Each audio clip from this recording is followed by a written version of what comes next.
Welcome to Literary Dialogs with Nina Serrano, bringing you interviews and readings by fabulous writers and poets. Literary Dialogs, produced by Estuary Press here at our home studios, focuses on peace, justice, and a healthy planet. I'm your host, Nina Serrano. My guest today is the 6th Poet Laureate of Benicia, California, Johanna Ely. Johanna, it's such a pleasure to have you here. Well, thank you for having me, Nina. I'm so happy and excited to be here today. Do you have any poems about Benicia? I do. The city of Benicia, or the town, was named after Vallejo's wife, Benicia, Francisca Maria Felipa Benicia. And Vallejo was the governor of California. Yes. When it was Mexico. Yes. Thank you. And we have these beautiful tiles on the sidewalk in Benicia on 1st Street, and they were created by the artist Guillermo Wagner Granizo. And he made a series of tiles telling the history of Benicia through the tiles. And I chose one. I call it tile number 7, but it is the tile, the portrait of Francisca Benicia de Vallejo. And so this is my poem. She stares off into the distance. Only she remembers what she has lost. Her lace mantilla, a dark blue shroud, settles on her head with a certain grace. She resembles an Egyptian goddess, her gaze stoic, impenetrable. Her husband Vallejo's profile etched into her hardened face. His tongue, her solemn lips become one. How much he loved her once. At 17, she was ripe and smelled of sweet pears and sunlight. Her lips stained pomegranate red. Her voice the whisper of olive trees in summer. Only she remembers what she has lost. How she spread her legs wide open every night to take him in and bore him 16 children, 6 of whom are gone. And now he comes to her in midlife, insists she will be honored. If he is to sell his land, the new town will bear her name, Benicia. Only she remembers what she has lost, the wild blue and purple flowers of her childhood, how day after day the sun sets and the birds fly south where she can't go, on the wind, over the mountains, towards her father's old adobe house, towards home. Oh, wow. What a totally different take on her. 16 children. Yes. Amazing. I know. So many women in those days had so many children, and fortunately, she didn't die from having that many, but she did lose 6 of them. Yes. So, yeah. Beautiful poem. Well, It leaves me with goosebumps. Thank you. If you see her in the tile, it's a profile, and she is kind of staring off, and you see these birds flying by, and it always makes me think that maybe she's daydreaming of being back with her family or somewhere else. I don't think she was unhappy being married or living in Benicia, but I just always wonder, if she thought about her other family and where she came from, and sometimes missed that. It's very interesting to hear this poem about her because I have seen that tile. It's embedded in the sidewalk. Right. And when I bring visitors to Vallejo, I always take them to Benicia because it's so close. It's actually 9 minutes door to door from our house to First Street. And then I parade them down the street, point out the tiles with the history embedded there, and then we always get down to the river, down to the shore. And looking at her, I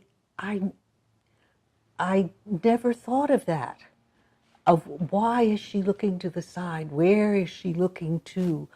Who was she? Was she really honored to be here? Was she just a fixture, a public fixture in his life? And in my brother's house, my sister-in-law and he found a painting of his daughter that's in their house. Wow. So I've seen her little daughter, or I guess one of the survivors. Right. So there, I start to feel, when your poem is another layer of it, of a connection to this. But it's also connected to the loss of Mexican land. And right. we are still trying to deal with the outcome of that today. Mm-hmm. We've inherited all these struggles and all of these terrible things that happened when California became a state. I took the tour at the Benicia, the old building that had been the Benicia Capitol. Yes. And it was really the history of misogyny, racism, corruption, and was right there as an open part of the tour. So we're still, that legacy that they left us, we're still struggling to make it right. And in your poems, what I appreciate so much about them is the love, because what else is going to get us through this struggle? What else? Exactly. Yes, yes. And you express it so beautifully. Oh, thank you. Yeah, it's so appropriate that you see Benicia as the love poetry capital. Well, now that brings me to another story of Benicia, and it has to do with the Love Poetry Contest. Originally, the contest was created around a historical story about, well, let me see here, Concepción Argüello, who I believe was the daughter of the commandant of the Presidio in San Francisco. And Nikolai Reznov was a Russian fur trader. And he came to San Francisco, I think in the 1800s, we'll have to check that, to try to make a deal with the commandant in San Francisco. His fur trading business was not going that well. He was in his 40s, and he met Concepcion, the daughter, and she was in her teens, probably around 15 years old. And supposedly they fell in love, and he went back to Russia to get permission to marry. And when he got to Russia after sailing on a long trip, he became ill and fell off his horse and died. And then it took several years for the news to get back to Concepcion that the man she was engaged to had died. And so at that point, she became a nun and worked in Monterey for a while, or taught, and then eventually came back to Benicia and died in Benicia. And she's buried in the cemetery, the Catholic cemetery that's above the Safeway now. And apparently there have been people from Russia who have brought over some of his ashes or whatever and mixed them with or dirt possibly, and mixed them with the dirt around her gravesite. And anyways, so the love poetry contest was originally based around this story. So in the beginning, many of the poems were about that story. Over time, the contest has changed, and now the poems are about all kinds of love. But this year, I decided I was going to write a poem that challenged that story in the sense of, oh yes, these two people were in love. Oh yes, you know, she really wanted to marry him, and which may or may not have been true, but there's a little bit of suspicion with all of us who've been involved in this contest over the years, that the age difference, the fact that it was possibly a political move, you know, we'll work out an agreement with you with your fur trading, and yes, you can have my daughter's, you know, hand in marriage, that kind of thing. So I wrote kind of a cynical poem, maybe, about the situation, and I'd like to read it. Oh, we'd love to hear it. So the title of this poem is Concepción Talks to Nikolai After His Death. My father sold my heart to you in exchange for soft animal fur. He sold my breasts to you with their dark nipples, and you bartered with him for my smooth young thighs. Did you know that after you left me, I prayed you would die? Your breath becoming only a gasp of wind forced into a trembling sail instead of into me. And I prayed you would never see me naked or open my soft lips with your cruel mouth. The day you fell off your horse, the second it happened, I heard you whisper my name, and I fell to my knees in relief. I gave myself to God, and my fingers caressed each rosary bead as gently as I might have touched your face had you ever loved me. Oh, how beautiful and how cruel. Yes, imagine all those teenage girls. She was 15. Mm-hmm. And if you can remember back to being 15, how old a man of 40 was. Yes. Was an old man. Yes.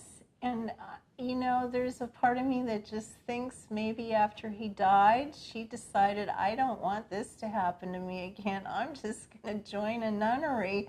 I don't know what she thought. This is just my interpretation, and I want people to know this is not historical fact or anything like that, but it was just a different take, because for years everybody was like, oh, so beautiful, oh, that love story between Concepción and Nikolai. And I thought, maybe not. Well, it's the feminist take. The feminist take, right. Do you have some more poems to share with us? Yes, I do. Let me think about.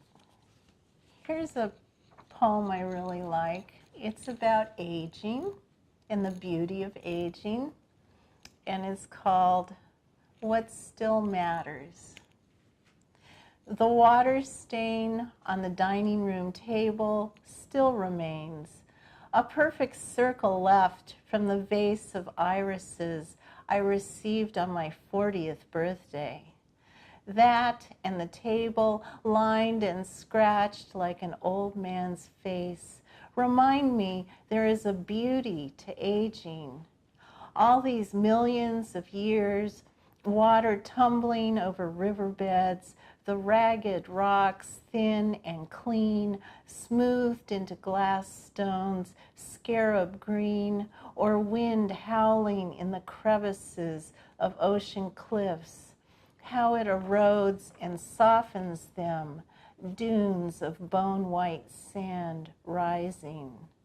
all that once came kicking and screaming into this nascent world, weakened to a whisper, the veneer chipped, worn to a thin gold band, takes on its own polished patina, while a voice, low, far away, murmurs what still matters, how the purple-tongued irises turned a deeper indigo in the waning light.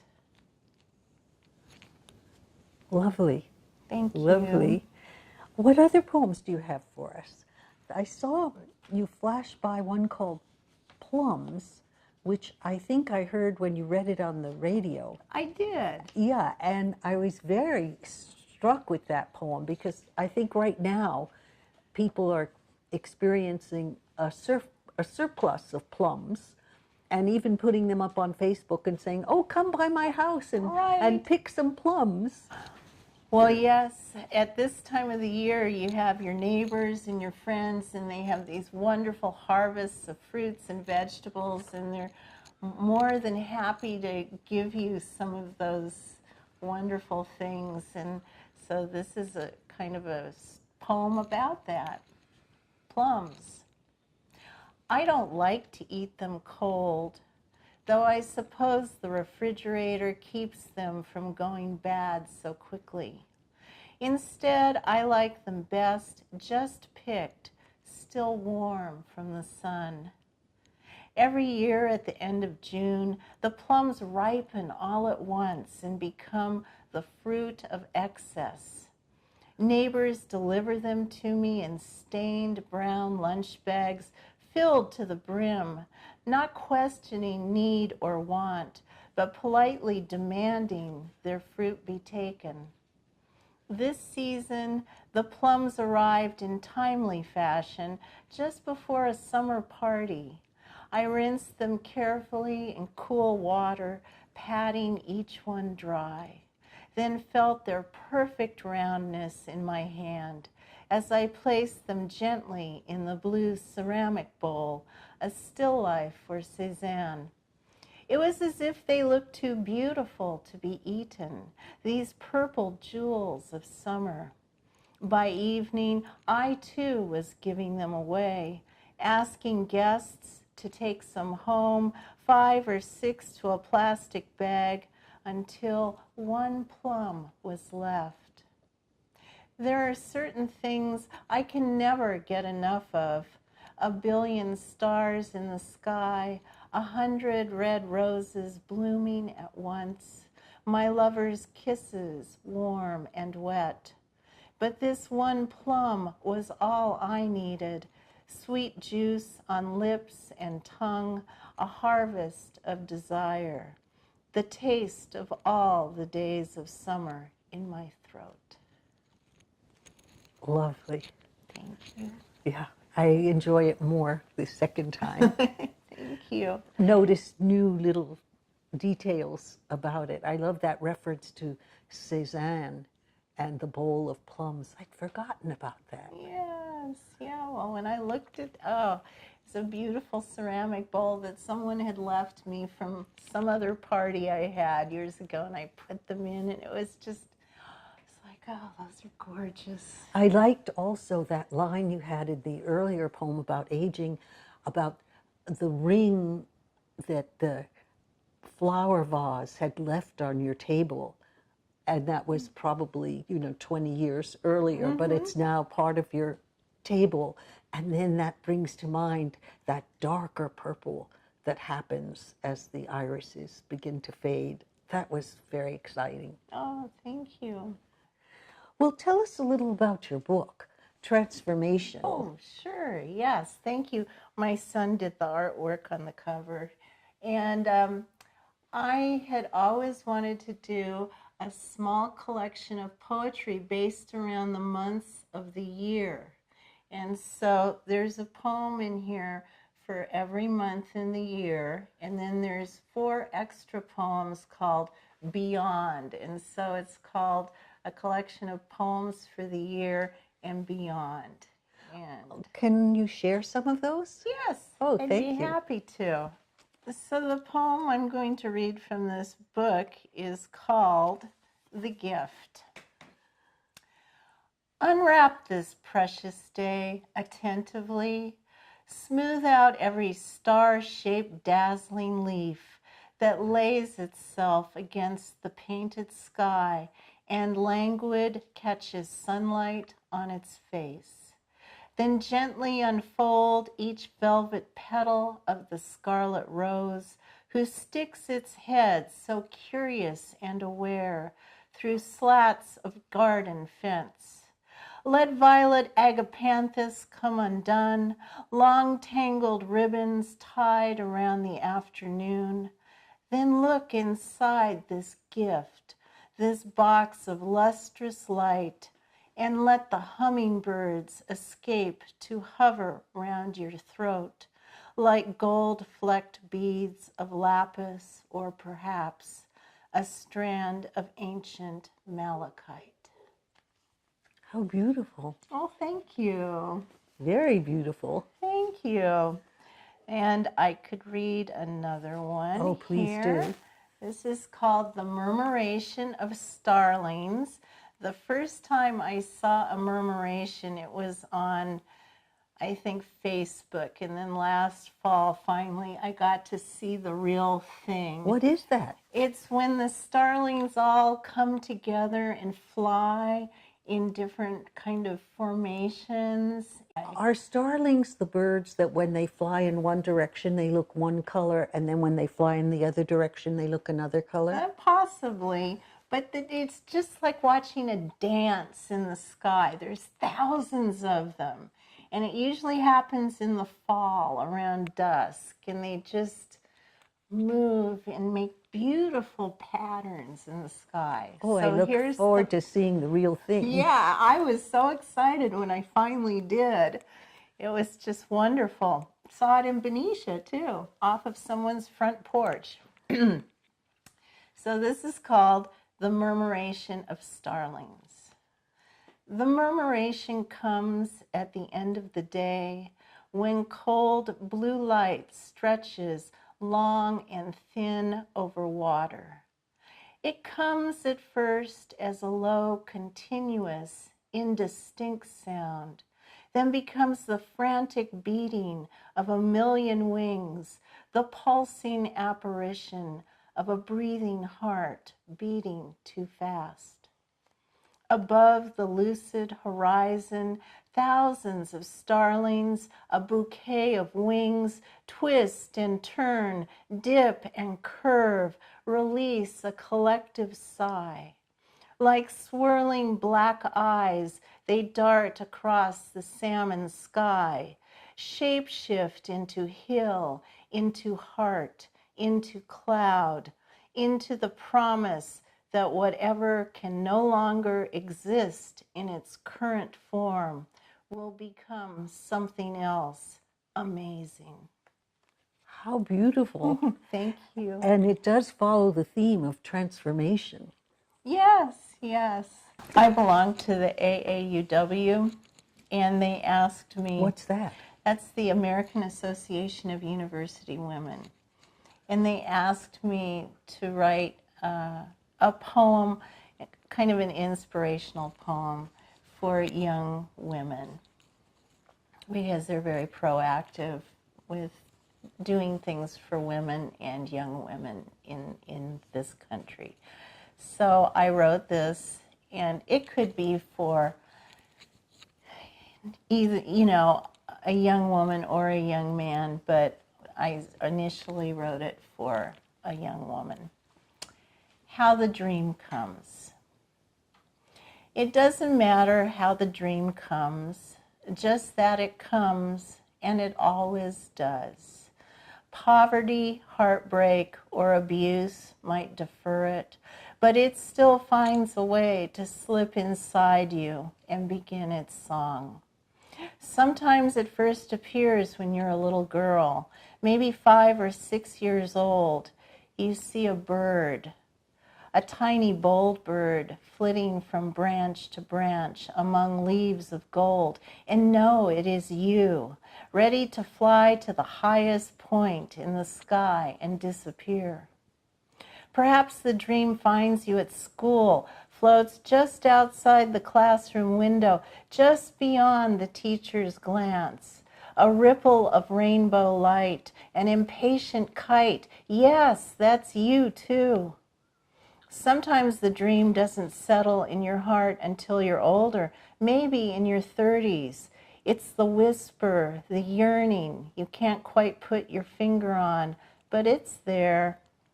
It calls to you late at night after you've put the children to bed or arrived home exhausted from work.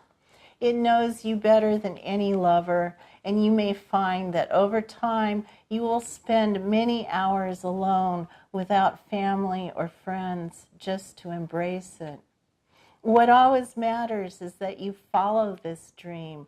Follow it like a river tumbling passionately to the sea. Breathe it in as if it is your last breath, your only hope. Feed it, dance with it, inhale it like the sweetest rose. And when you finally become your dream, fill your lungs with it, belt it out to the world. Let all those who have yet to dream hear your raucous song and look, ah yes, look, for that tiny, bold bird upon the branch. Oh, thank you. Thank you, Nina. Thank you so much. This has been so wonderful. It's been wonderful for me too. I'm so glad. Thank you so much for having me on here. It was a pleasure, and thank you for coming. Okay. Thanks for being with us for Literary Dialogues with Nina Serrano, produced by Estuary Press. I hope you enjoyed our program. To learn more about my writings and poetry, go to ninaserrano.com. Subscribe to my blog, and we'll stay in touch.